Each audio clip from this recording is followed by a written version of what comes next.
I'm Amy Delora for Washington Examiner, and we're joined by Anna Giratelli, our Homeland Security reporter. Now, you did a series last week called Wall of Waste, and it's actually gotten the attention of Congress. The House Homeland Subcommittee is now doing a hearing based off your series. Tell us a little bit about what you covered in your series and what we can expect to hear in this hearing.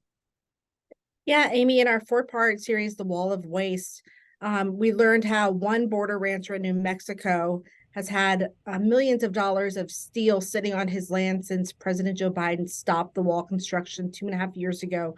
That steel is just sitting there rusting and wasting away. We also learned that Texas and Arizona have spent billions of their own dollars securing the border as best they can. And then third, the Biden administration has quietly been filling in gaps in the wall. There was 300 miles of border wall that was from the Trump administration, didn't get built by the time Biden took office.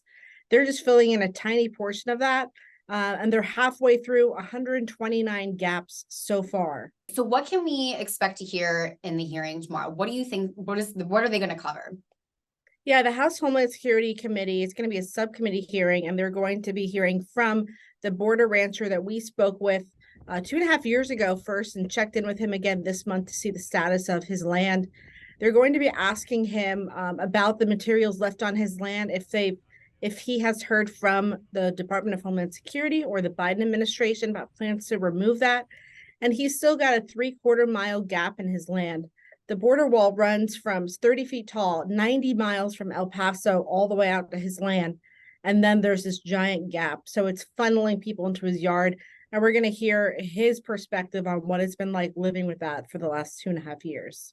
Anna, thank you so much for your reporting. I know you got some of those answers from that rancher in your series, Wall of Waste. You can go see Anna's story, Wall of Waste, at washingtonexaminer.com.